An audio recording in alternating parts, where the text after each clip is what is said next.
Margaret Hale had lived alone for 2 years, ever since her husband Walter died of a heart attack while fixing the fence behind their farmhouse. She still kept his boots by the back door. She still made coffee for 2 some mornings, before remembering, halfway through pouring, that there was no one left to drink the second cup. The farmhouse sat at the edge of a small town called Ashford, surrounded by fields that used to hum with life. Now most of the land sat quiet, rented out to a neighbor who grew soybeans and never had much to say. Margaret filled her days with small chores.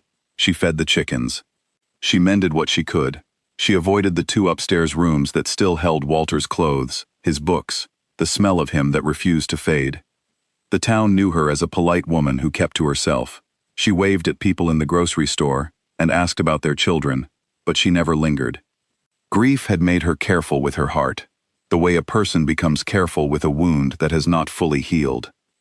It was late October when the first hard frost came early, and it was on that cold gray morning that Margaret found the stranger. She had gone out to check the mailbox, wrapped in Walter's old wool coat, when she saw him. A man lay curled near the ditch at the end of her driveway, still as a fallen branch. For a moment, she thought he was dead. Her heart lurched, and old grief and new fear tangled together in her chest. She hurried closer and saw his chest rise and fall, shallow but steady. He was thin, unshaven, wearing a jacket too light for the weather. A worn duffel bag lay beside him, and his hands were red and stiff with cold. Margaret's first instinct was to call the sheriff. Ashford was small, and strangers did not simply appear on quiet roads without a reason. But something about the man's face stopped her. He looked young, maybe in his 30s, but the lines around his eyes told a harder story. He looked like someone who had been running for a long time and had finally run out of road. She could not leave him there. With effort, she managed to half walk, half drag him inside, laying him on the couch near the wood stove. She built up the fire and covered him with 2 quilts. He did not wake for hours. When he finally did, his eyes opened slowly, confused, then sharp with alarm as he tried to sit up too fast. "Easy," Margaret said. "You collapsed near my mailbox. You're safe. I'm not going to hurt you." He studied her for a long moment, as if deciding whether to trust the words. "Where am I?" "My home, just outside Ashford."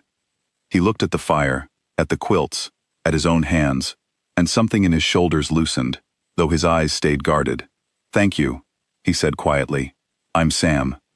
Just Sam, no last name offered, and Margaret did not ask for one. Her neighbor Ruth was not pleased when she heard the news over the phone the next day. "You don't know a thing about him, Margaret. He could be running from the law. You live alone out there." "He was freezing to death, Ruth. I couldn't just leave him. You could have called someone." Margaret did not have a good answer for that, not one she was ready to say out loud. The truth was, something about caring for another person again, even a stranger, had stirred something in her that had been asleep since Walter's funeral. She was not ready to give that feeling up so quickly. Sam stayed. At first it was meant to be one night, then a few days until the worst of his fever passed. But when Margaret saw him try to help her split firewood despite his weakened state, insisting he could not simply take charity and give nothing back, she made him an offer instead. He could stay in the loft above the barn, out of the weather, in exchange for help around the farm through the winter, firewood, repairs, the fence that had gone unmended since Walter died, work she could no longer manage alone, and had been quietly dreading as the cold months approached. Sam agreed without hesitation. He turned out to be a careful worker, steady with his hands, patient with the animals. He fixed the chicken coop without being asked twice. He repaired the porch step that had been loose for a year, but he remained quiet, watchful, a man who seemed to weigh every word before speaking it. He never mentioned where he had come from, or where he had been headed before the cold stopped him. Margaret noticed he flinched at the sound of sirens on the distant highway, and that he always sat facing the door. She began to wonder, some nights, if she had made a mistake. What if Ruth was right? What if this quiet, careful man was hiding something dangerous behind those tired eyes? But the weeks passed, and nothing about Sam gave her real reason for fear. If anything, he was gentler with her than most people had been in a long time. He noticed when she seemed tired, and quietly took over a chore without being asked. He listened when she spoke, really listened, in a way that made her feel seen for the first time since Walter died. One evening in late November, as snow fell steadily outside, Margaret set 2 plates at the table out of habit before catching herself. Sam, sitting across from her, said nothing about it, but later that night he asked, gently, "Tell me about him, your husband." It was the first time anyone had asked her that directly since the funeral, when the questions had all been about arrangements and forms and dates. Margaret found herself talking for the better part of an hour, about how Walter used to sing badly while doing dishes, about the way he had proposed to her in a rainstorm, because he could not wait one more day, about the terrible ache of finding him in the yard and knowing, before she even reached him, that he was already gone. When she finished, her eyes were wet, but she felt lighter than she had in months. "Thank you for telling me," Sam said. "I'm sorry I never got to meet him. He sounds like he was a good man." "He was," Margaret said. "What about you? Is there someone you left behind?" Sam's face closed like a door. "It's complicated." She did not push, but she noticed, later that night while tidying the loft, a photograph that had fallen from his bag. It showed a younger Sam, smiling, with his arm around a woman and a small girl perched on his shoulders. The edges were worn soft from handling, as if it had been held many times. Margaret placed it back where she found it, and said nothing, though the image stayed with her for days. Winter deepened. The farm settled into a rhythm the two of them built together, quiet mornings and long evenings by the fire, small kindnesses exchanged, without much conversation needed to explain them. Margaret found herself laughing again, really laughing, at some dry comment Sam would make about the stubborn rooster or the state of her ancient tractor. She began cooking real meals again instead of reheating the same soup for a week. She opened the curtains in the mornings instead of leaving the house dim. Then, in mid-January, Ruth came by with the local newspaper, her face serious. "Margaret, you need to see this."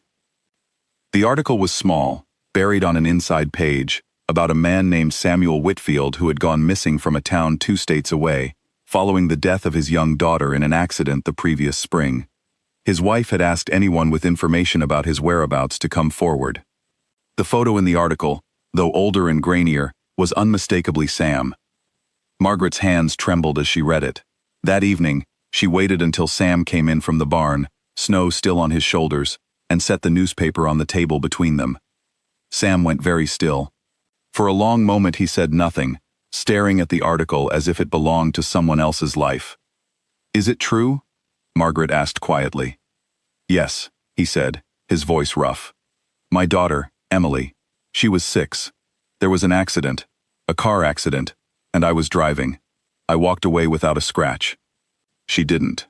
He pressed his hands against his eyes. "I couldn't look at my wife afterward without seeing it happen again. I couldn't look at myself, so I left. I told myself I was protecting her from having to watch me fall apart, but the truth is, I was running because I couldn't bear my own reflection." Margaret felt her chest ache with a grief that was not her own, and yet felt painfully familiar. She thought of her own months of hiding from Walter's rooms, from his memory, from the parts of her life that hurt too much to face directly. "You've been running for almost a year," she said gently. "I don't know how to stop," Sam admitted. "I don't know how to go back and face what I did." "You didn't do anything on purpose, Sam. An accident isn't a choice." "It feels the same," he said. "The guilt doesn't care about the difference." They sat in silence for a long while, the fire crackling between them. Margaret thought about all the months she had spent avoiding Walter's boots by the door, avoiding his handwriting on old grocery lists, avoiding the ache of simply being alive when he was not. She understood, in a way words could not fully capture, exactly what Sam was carrying. "Grief doesn't go away because you run from it," she said finally. "I know that better than almost anyone. It just waits for you, patient and heavy, until you're ready to carry it properly, instead of trying to outrun it." Sam looked at her, his eyes red, but clearer than she had seen them in months. "How do you carry something that heavy?" "You don't do it alone," Margaret said. "That's the mistake I made too, until you showed up half frozen at the end of my driveway." Something shifted in the room, a quiet understanding passing between two people who had each been drowning separately in their own private oceans of loss, and had somehow, without meaning to, thrown each other a line. Over the following weeks, Sam began to speak more openly, first with Margaret, and eventually, with her gentle encouragement, on the phone with his wife, whose name was Elena. The first call was short and painful, full of long silences and old wounds reopened. But it was a beginning. Elena had never blamed him for the accident, only for leaving. She had spent the past year wondering if he was alive at all. By late February, Sam made the decision to go back, not to disappear again, but to face what he had left unfinished. Margaret drove him to the bus station herself, the same road where she had once found him nearly frozen and unknown.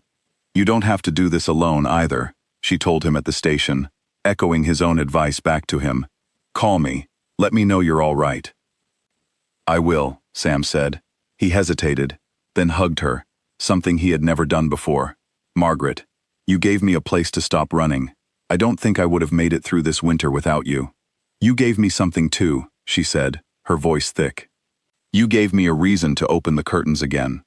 He called 2 weeks later to say he had seen Elena in person, that it had been hard and painful and full of tears, but that they had agreed to try, slowly, to rebuild what the accident and his absence had broken. He visited Emily's grave for the first time since the funeral he had missed, and stood there until the sun went down, finally saying goodbye properly. Spring came to Ashford gently that year. The snow melted from Margaret's fields, and the fence Sam had repaired held strong against the thaw. She still missed Walter every single day, but the missing had softened into something she could carry more easily now. No longer a weight that isolated her, but a part of her that connected her to everyone else who had ever loved and lost. Sam wrote to her often, and sometimes called on Sunday evenings. He told her about small progress, about Elena, about learning to speak Emily's name out loud again, without his voice breaking completely. Margaret told him about the farm, about Ruth's endless opinions, about the new chicks that had hatched in April. One letter, in early summer, included a photograph. Sam and Elena stood together in a garden, both smiling in a way that looked cautious but real, the kind of smile that had been rebuilt slowly and carefully, piece by piece. Margaret placed the photograph on her mantel, next to one of Walter. 2 different kinds of love, 2 different kinds of loss, and yet somehow, through one cold winter, and one small act of kindness at the end of a snowy driveway, both had found a way back toward the light. She thought of it often, how a stranger collapsed near her mailbox had become, without either of them planning it, exactly what the other had needed most. Not a solution to grief, but a companion through it. Someone willing to sit beside the weight, instead of demanding it disappear. And though Sam had gone back to rebuild his own life, Margaret no longer felt the farmhouse the way she once had. The upstairs rooms did not feel like tombs anymore. She had finally begun to open them, one by one, letting light back into corners that had stayed dark far too long. She kept Walter's boots by the door still, but now, some mornings, she smiled when she saw them, remembering instead of aching, grateful instead of grieving alone. The winter that had brought her a stranger had, in the end, given her back her life.